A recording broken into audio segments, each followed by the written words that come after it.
जी हां, Israel Hamas युद्ध में वो होने वाला है जो अब तक नहीं हुआ। 25 लाख लोगों की जिंदगियों पर इस वक्त बड़ा खतरा मंडरा रहा है। 18 साल बाद हमास के काल का जिक्र किया जा रहा है और कहा यह जा रहा है कि जिस तरह से नॉर्थ गाजा को समतल किया गया वैसे साउथ गाजा को भी कर दिया जाएगा समतल। बड़ी तबाही के आसार है। आपके साथ मैं हूं समीर अब्बास, मेरे साथ मेरे सहयोगी सुमित चौधरी भी जुड़ चुके हैं। गाजा युद्ध को पूरे 2 महीने बीत चुके हैं। गाजा में अब तक जो कुछ भी हुआ वो सिर्फ महाविनाश का ट्रेलर था, क्योंकि इजराइल ने जंग को और विनाशकारी बनाने की तैयारी कर ली है। 18 साल में पहली बार ऐसी खूंखार ब्रिगेड को जंगी मैदान में उतारा गया है जिसके नाम पर हमास खौफ खाता है। रक्षा मंत्री योव गैलेंट ने दक्षिण गाजा में उत्तरी गाजा जैसी तबाही लाने की दे दी है चेतावनी। जी हां, देखिए लगातार हम आपको बता रहे हैं कि किस तरीके से अब तबाही आने वाली है और आधी रात में पीएम नेतन्याहू ने वॉर कैबिनेट ने आगे की रणनीति पर चर्चा की गई, मंथन किया गया। 7 अक्टूबर के हमले के बाद बहुत बड़ा खुलासा हुआ है। जी हां, कहा जा रहा है कि इजराइल ने 24 घंटे में हमास के 200 ठिकानों पर हमला किया है। सारी खबरों को विश्लेषण के जरिए आपको बताएंगे और बताएंगे साथ ही विस्तार में भी कि कैसे, लेकिन उससे पहले आपको दिखाते हैं बड़ी खबरें। पहली बड़ी खबर, गाजा जंग में खूंखार ब्रिगेड की हो गई है एंट्री। ये सबसे बड़ी खबर है। 18 साल बाद युद्ध में उतरी है काफिर ब्रिगेड। हमास के सफाई के लिए जंग में इस खूंखार ब्रिगेड को उतार दिया गया है। 30 से ज्यादा हमास की सुरंगें इस ब्रिगेड ने नष्ट की हैं। काफिर ब्रिगेड ने 100 से ज्यादा आर्टिलरी हमले इसी ब्रिगेड ने अंजाम दिए।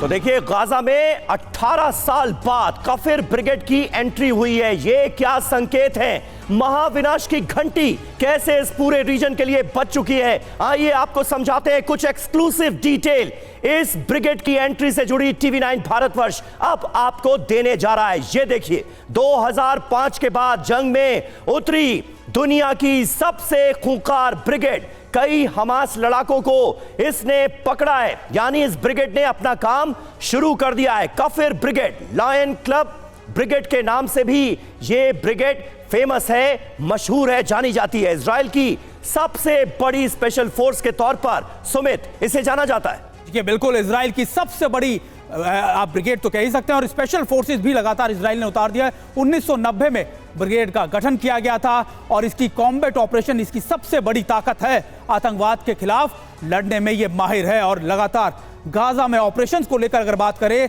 तो तैनाती के फौरन बाद यानी 7 अक्टूबर के बाद लगातार भीषण हमले किए जा रहे हैं। उसमें भी कहा जा रहा है कि अब इस ब्रिगेड का बड़ा योगदान होगा और 30 से ज्यादा हमास की सुरंगें नष्ट कर चुके हैं। जी हां, 100 से ज्यादा आर्टिलरी हमले इसी ब्रिगेड ने अंजाम दिए हैं। काफिर ब्रिगेड की एंट्री कैसे है महाविनाश की घंटी गाजा के लिए? आइए जानते हैं। हमारे साथ इस वक्त बहुत खास मेहमान जुड़ रहे हैं। ब्रिगेडियर DS त्रिपाठी साहब हमारे साथ मौजूद हैं। Air vice marshal OP Tiwari साहब हमें ज्वाइन कर चुके हैं और कैप्टन श्याम कुमार भी हमारे साथ मौजूद हैं। ब्रिगेडियर त्रिपाठी, काफिर ब्रिगेड, ऐसा लग रहा है कि गाजा की तबाही का यह दूसरा नाम है। खतरनाक ब्रिगेड है, खूंखार ब्रिगेड है और इसे इजराइल की तरफ से जंग के फेज 2 में उतारा जाना, यह क्या संकेत है? समीर, इसके देखिए दोनों तरफ से इसके संकेत है। पहली बात कि हमास जो है ऑलरेडी IDF या इजराइल कहता रहा है कि हमास ने अपने आप को साउथ में कॉन्सेंट्रेट कर लिया है, साउथ गाजा में और खास करके खान यूनिस के एरिया में। और उन्होंने अभी यह भी बोला है कि यह बहुत बड़ा मौका है उनका सफाया करने के लिए। दूसरी चीज इसमें है कि अभी तक उनको जो सफलता चाहिए वो नहीं मिल पाई थी, इसलिए इस ब्रिगेड को उतारना जरूरी था।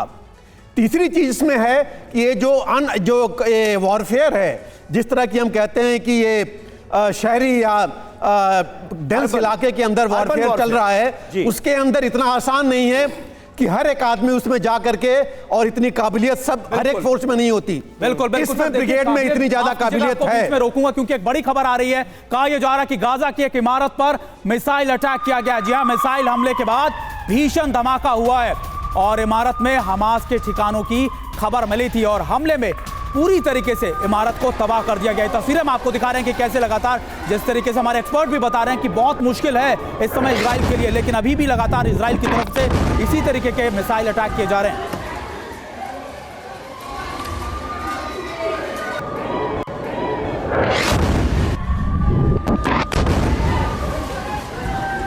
तो इजराइल का जो रुख है वो अब और ज्यादा अग्रेसिव नजर आ रहा है, आक्रामक नजर आ रहा है। इजरायली रक्षा मंत्री योव गैलेंट चेतावनी दे रहे हैं, दक्षिणी गाजा में भी होगी उत्तर जैसी तबाही। देखिए, जो आसार जताए जा रहे थे अब साफ तौर पर वही होता हुआ नजर आ रहा है। सीधे सीधे कह दिया गया है कि जो हाल नॉर्थ गाजा का किया वही साउथ गाजा का करेंगे। हमास के ठिकाने यहां भी पूरी तरह से तबाह किए जाएंगे और हमास के लड़ाकों का कर दिया जाएगा सफाया। योव गैलेंट इजराइल के रक्षा मंत्री ने दे दी है चेतावनी।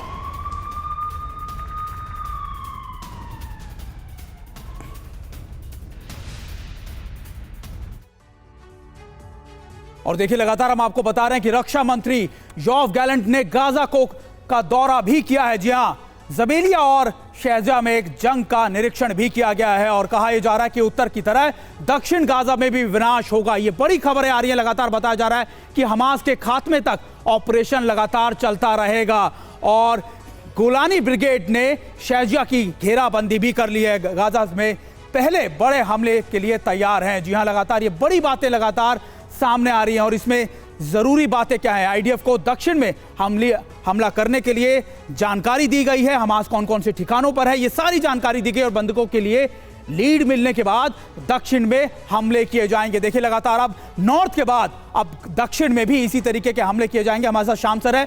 सर, खास तौर पर क्योंकि जब आप ऐसे कॉम्बैट ऑपरेशंस में जाते हैं, क्लोज बैटल में जाते हैं, तब रिहायशी इलाकों में जब एक ही जगह पर इतनी ज्यादा संख्या में लोग बैठे हो तब वहां पर ऑपरेशन चलाना कितना मुश्किल होगा इजराइल के लिए?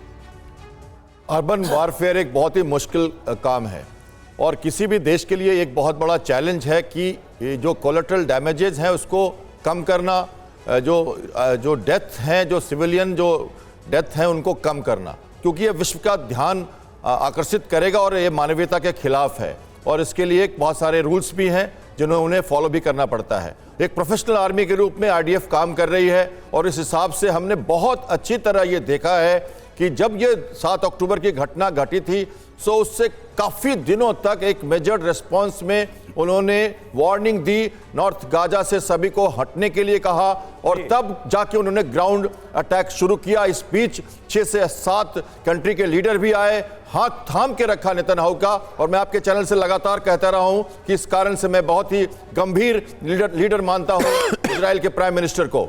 अब ये बात आई है कि नॉर्थ गाजा में करीब करीब जस्ट 20% हमास का सेंटर रह गया है। एक तरह से स्कॉर्च अर्थ जिसको कहते हैं वॉरफेयर में, पूरी तरह से नेस्तनाबूद करके उन्होंने समतल कर दिया है और अब सदर्न गाजा में उन्हें एक मेजर्ड रिस्पांस देना होगा क्योंकि वहां पे डेंस पॉपुलेशन पूरी की पूरी वहां आ गई है और बॉर्डर सील्ड है, तो राफा से बाहर मिस्र नहीं जा सकते, एक तरफ समुद्र है। मुश्किल होने वाला है ये ऑपरेशन और इस वक्त जो एपी सेंटर है इस ऑपरेशन का वो खान यूनिस नजर आ रहा है। बड़ी खबर वहीं से आ रही है, खान यूनिस में आईडीएफ का हमला जारी है, हमास के ठिकानों पर भीषण बमबारी हो रही है, पूरी रात धमाकों से दहला खान यूनिस।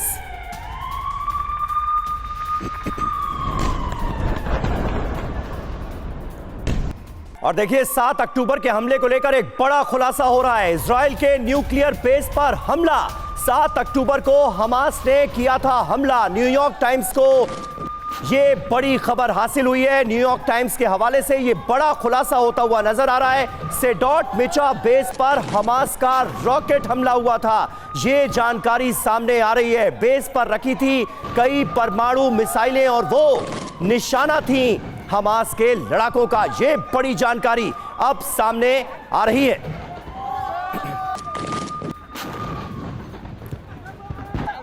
तो आप अंदाजा लगा सकते हैं कि कैसा जख्म, कैसा दर्द देने की कोशिश इजराइल को की थी हमास ने और इसके जरिए परमाणु तबाही भी मुमकिन थी, परमाणु तबाही भी आ सकती थी। बड़ी खबर जो है वो अब हम आपके सामने रख रहे हैं। 7 अक्टूबर को सेडोट मिचा बेस पर आग लगी, हमास के रॉकेट हमलों के बाद बेस पर आग लग गई, यानी ये हमले कामयाब रहे थे और हमास इन हमलों को अंजाम देने में कामयाब हो गया था। फिर क्या हुआ?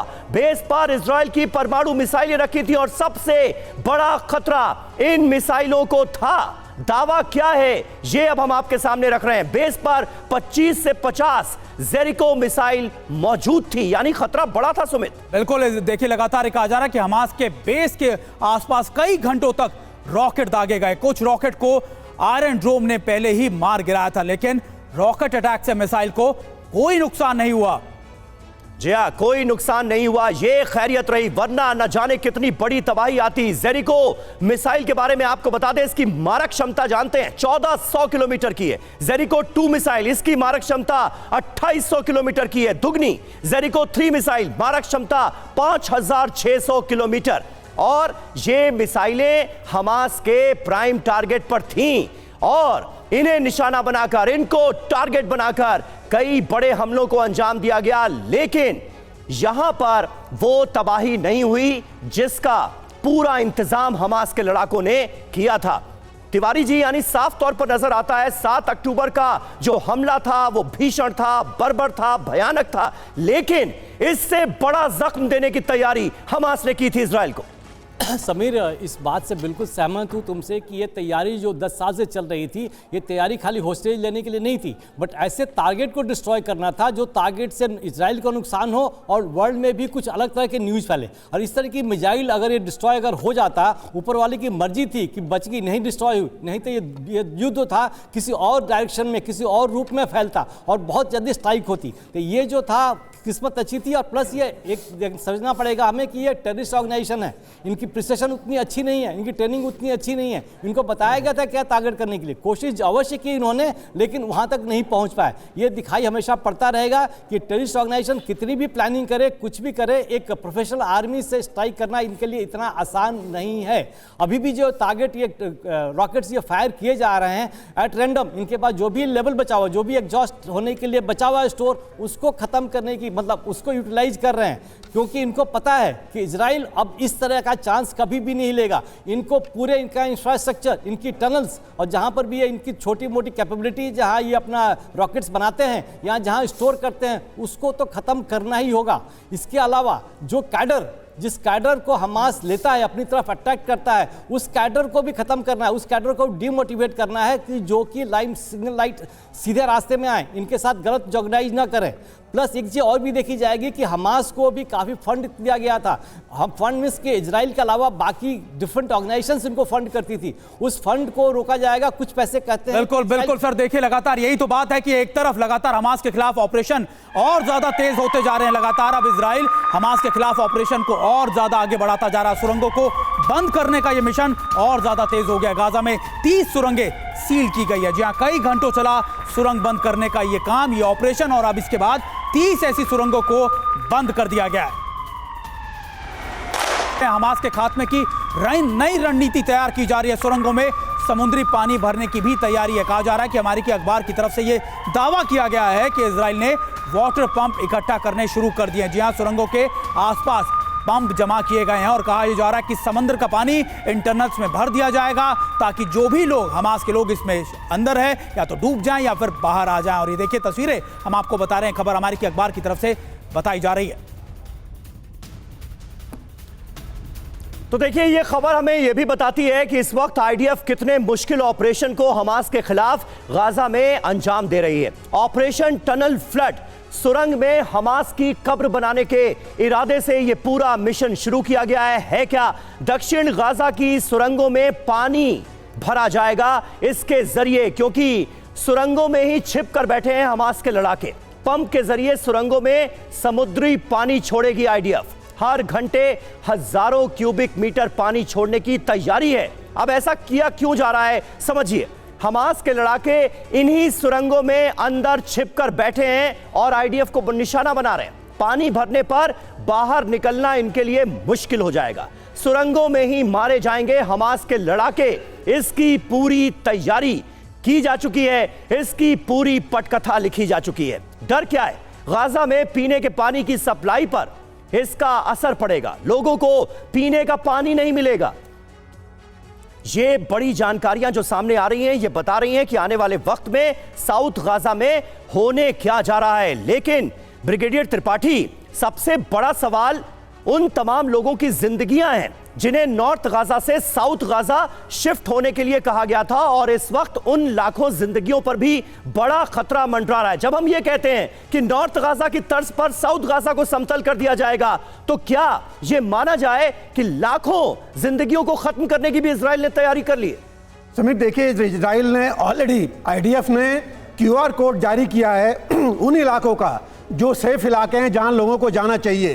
हालांकि इससे पहले उन्होंने ही नॉर्थ से साउथ आने के लिए बोला था, लेकिन अभी उनको बहुत क्रेडिबल इंफॉर्मेशन मिली है कि जो साउथ गाजा है उसमें मैक्सिमम हमास के लड़ाके छुपे हैं, और इजराइल के ऊपर जो प्रेशर आ रहा है कि मैक्सिमम सिविलियंस 16,000 लोग मारे गए हैं, जिसमें फिलिस्तीनी या हमास ने ये नहीं बोला है कितने हमास के लड़ाके हैं।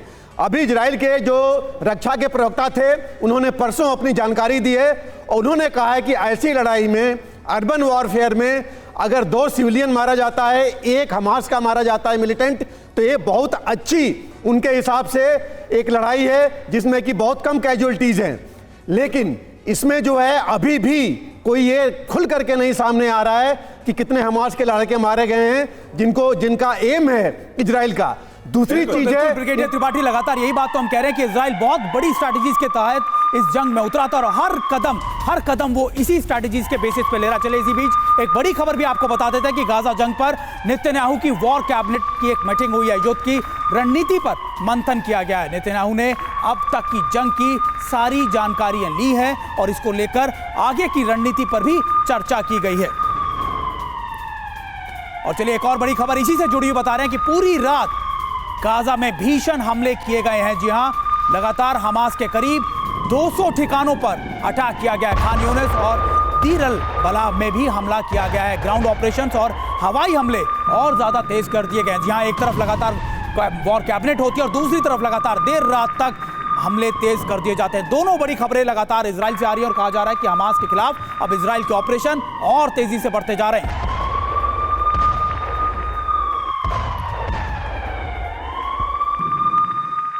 तो एक साथ हमास के 200 ठिकानों पर हमला, यह बहुत बड़ा अटैक अंजाम दिया गया है। गाजा में सर्वनाश से जुड़ी एक एक डिटेल अब हम आपको बताने जा रहे हैं। आईडीएफ का दावा क्या है ये देखिए। 24 घंटे में 200 हमलों को अंजाम दिया गया है। 200 हमास के ठिकाने बर्बाद किए गए। 15 मिनट में 56 हवाई हमलों को अंजाम दिया गया है। यानी एयर स्ट्राइक का सिलसिला भी रुका नहीं है सुमित, और हमास के ठिकानों में जबरदस्त तबाही मची है। आईडीएफ के इस बड़े ऑपरेशन में यह पता चल रहा है। यहां कहा जा रहा है, देखिए इसमें हर सामान इस्तेमाल किया जा रहा है। समीर, टैंक, आर्टिलरी गन्स, सबका इस्तेमाल किया जा रहा है। लड़ाकू विमान, ये सारे लगातार अब साउथ गाजा की तरफ आर्टिलरी शेल्स गिरा रहे हैं और कई इमारतों को ध्वस्त कर दिया गया, बर्बाद कर दिया गया।